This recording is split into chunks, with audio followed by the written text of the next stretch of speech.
আসসালামু আলাইকুম, আমি Miraj Hossain and this is my project 4 story building elevator control system. এটা বেসিক্যালি একটা এমবেডেড সিস্টেম প্রজেক্ট, যেখানে আমি real time request handling implement করেছি, মোটর কন্ট্রোল ইমপ্লিমেন্ট করেছি and display management system implement করেছি using a finite state machine algorithm. তো প্রথমে আমি আসি আমার ডিজাইন সিস্টেম ডিজাইন নিয়ে কিছু কথা বলি। আমি সিস্টেমটা ডিজাইন করেছি মডিউলার ওয়েতে। আমার এখানে 5টা মডিউল আছে: button handling, display handling, motor control, elevator controller and configuration. This make my code more clear. এখন আসি, কোড লজিকটা ইমপ্লিমেন্ট করা হয়েছে ফাইনাইট স্টেট মেশিনের মাধ্যমে। আমার এখানে 4টা স্টেট আছে: ideal state, moving up state, moving down state and stop state. So basically always এটা একটা ডিফাইন্ড স্টেটে থাকে, আর যখন একটা ইভেন্ট অ্যাড হয়, লাইক পুশ বাটন প্রেস করা হয়, তখন এটা এর স্টেট চেঞ্জ করে। লাইক আইডিয়াল থেকে মুভিং আপে যায় আর মুভিং ডাউনে যায়। মুভিং আপ গেলে পরে আমার মোটর ডিরেকশন থাকে একরকম, আর মুভিং ডাউনে আসলে পরে আমার মোটর ডিরেকশন থাকে অন্যরকম। এখন আমি আসি যে আমার প্রজেক্টে হার্ডওয়্যার কিছু কম্পোনেন্ট নিয়ে। আমি আমার প্রজেক্টে ইউজ করেছি আরডুইনো অ্যাটমেগা 2560, যেটা আমি ইউজ করেছি কারণ আমার এই প্রজেক্টটা অনেক বেশি আইও পিনের প্রয়োজন, যেটা আমি আরডুইনো উনো বা অন্য কোনো মাইক্রো কন্ট্রোলার ইউজ করে পাইতাম না। এখন এই ক্ষেত্রে একটা ওয়ে আছে, সেটা হচ্ছে আইও এক্সটেন্ডার যদি আমি ইউজ করতাম, লাইক PCF8574 আইও এক্সটেন্ডার ইউজ করতাম, সেই ক্ষেত্রে অ্যাড্রেস রেজিস্টারগুলো চেঞ্জ করে আমি মাল্টিপল আইটিসি ডিভাইস সেখানে কানেক্ট করে আমি আইও পিনের সংখ্যা বাড়াতে পারতাম। বাট মেমোরি কনস্ট্যান্ট থাকার কারণে আমার কাছে মনে হচ্ছে Arduino mega is the best choice, more scalable. And আমি এখানে ইউজ করেছি L298 মোটর ড্রাইভার, যেটা একটা bidirectional motor driver, and PWM control করেছি যাতে মোটরের ডিরেকশনটা খুব ভালো মতো বোঝা যায়। এখানে আমরা আরও কিছু মোটর ড্রাইভার ইউজ করতে পারতাম, লাইক BTS7960 আর TB6612 FNG। এখানে আমি বেশ কিছু 4টা আয়ার সেন্সর ইউজ করেছি 4টা ফ্লোরের জন্য, যেখানে আমি আয়ার সেন্সরগুলোতে লেস লজিক ইউজ করেছি নয়েজ ক্যান্সেলেশনের জন্য। এখানে আয়ার সেন্সরের পর অল্টারনেটিভ হিসেবে আমি লিমিট সুইচ অথবা হলিবেক সেন্সর ইউজ করতে পারতাম। আর প্রত্যেকটা বাটনের সাথে আমার একটা করে কোরেসপন্ডিং এলইডি আছে। আর প্রত্যেকটা বাটনে আমি 30 মিলি সেকেন্ডের একটা ডিবাউন্স অ্যাড করেছি, যেটা মোর ওয়ার্কেবল মনে হয়েছে আমার কাছে। এখন আমি আসি আমার প্রজেক্টটা ডেমনস্ট্রেট করি আমি। এটা হচ্ছে আমার কেবিন পোর্শন, এটা হচ্ছে আমার হল পোর্শন। আমি এই হল পোর্শনে আমার এটা ground floor, first floor, second floor, third floor.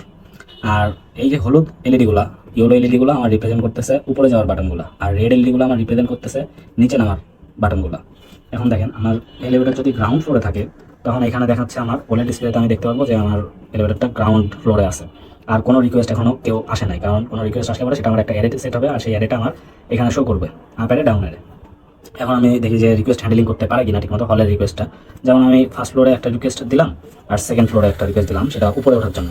এখন দেখা যাচ্ছে, দেখেন আমার মোটরটা ফরওয়ার্ড ডিরেকশনে ঘোরা শুরু করেছে এবং আমার ডিসপ্লে দেখাচ্ছে সামনের দিকে যাচ্ছে। ডিসপ্লেটা যখন ফার্স্ট ফ্লোরে আসলো, তখন এটা ফার্স্ট ফ্লোরে লেখা দেখালো।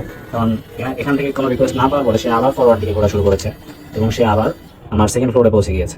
তখন সেকেন্ড ফ্লোর থেকে ধরেন আমার যাত্রী উঠলো, যাত্রী ওঠার পরে সে আমার যাইতে চাই গ্রাউন্ড ফ্লোরে। তখন আমি যদি গ্রাউন্ড ফ্লোর দিই, তখন দেখা যাচ্ছে আমার এটা এই যে গ্রাউন্ড ফ্লোরে আসতেছে, ক্রস করলো ফার্স্ট ফ্লোর, মোটরটা ব্যাকওয়ার্ড ডিরেকশনে ঘুরতেছে। যখনই সে গ্রাউন্ড ফ্লোরে আসলো, তখনই আমার গ্রাউন্ড ফ্লোরের লিডটা অফ হয়ে গেল। এখন আমি যদি এখান থেকে গ্রাউন্ড ফ্লোর থেকে কেউ যদি থার্ড ফ্লোরে উঠতে চাই, ধরেন আমার গ্রাউন্ড ফ্লোর থেকে থার্ড ফ্লোরে উঠতে যাচ্ছে, থার্ড ফ্লোরে একটা রিকোয়েস্ট আসছে, মানে থার্ড ফ্লোরে উঠতেছে। এখন এই সময় যদি আমার কেউ যদি নিচে নামার জন্য একটা রিকোয়েস্ট পাঠাই, ধরেন আমার ফার্স্ট ফ্লোর থেকে অথবা সেকেন্ড ফ্লোর থেকে যদি আমার উপরে ওঠার একটা রিকোয়েস্ট আসে, তাহলে যেহেতু এলিভেটরটা উপরের দিকে উঠতেছে এবং কেবিন থেকে রিকোয়েস্ট আসছে থার্ড ফ্লোরে যাওয়ার জন্য, তো সে আগে প্রায়োরিটি দিবে যে উপরে উঠতে চাই, সেই কলটাকে আগে সে প্রায়োরিটি দিবে। যেমন সে দেখেন এটা ইগনোর করবে, ফার্স্ট ফ্লোরটা ইগনোর করলো, কারণ ফার্স্ট ফ্লোরের কোনো এলইডি নিবলো না।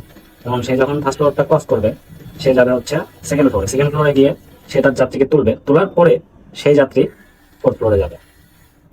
তারপরে সে আবার মোটরটা ব্যাকওয়ার্ড ডিরেকশনে ঘুরে সেকেন্ড ফ্লোরের যেই কলটা আসছিল যে নিচে নামার জন্য, সেই কলটা অ্যাকসেপ্ট করবে। এখান থেকে ধরলাম সেই যাত্রী যাইতে চাই, এখন কোনো কল আসে নাই আমার, এটা আইডিয়াল স্টেটে আছে। স্টেটটা অবশ্যই আমার এখানে স্টেটের স্ট্যাটাসটা এখানে দেখা যাবে যে কোন স্ট্যাটাসে আছে। এখন যদি এখান থেকে কোনো যাত্রী গ্রাউন্ড ফ্লোরে যেতে চাই, তখন সে গ্রাউন্ড ফ্লোরে চলে আসলো। এখন ধরলাম যে গ্রাউন্ড ফ্লোর থেকে যাত্রী উঠলো, সে সেকেন্ড ফ্লোর এবং থার্ড ফ্লোরে যেতে চাই, সেকেন্ড ফ্লোর, থার্ড ফ্লোর। এবং এক এক করে সে যাবে, যেতে ফার্স্ট ফ্লোরে কোনো রিকোয়েস্ট নাই, সো ফার্স্ট ফ্লোরে থামবে না।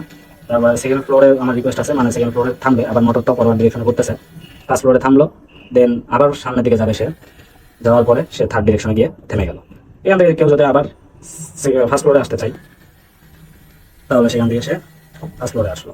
এখানে বেসিক্যালি ফার্স্ট প্রায়োরিটি থাকবে আমার কেবিনের রিকোয়েস্টের, যে দেন এলিভেটরটা যদি আপ কন্ডিশনে আপওয়ার্ডে যেতে চাই, তাহলে আপ কলগুলো আমার ফার্স্ট প্রায়োরিটি পাবে। দেন যদি ডাউন ওয়ার্ড নামতে চাই, তাহলে ডাউন ওয়ার্ডের রিকোয়েস্টগুলো আমার প্রায়োরিটি বেশি পাবে। Thank you.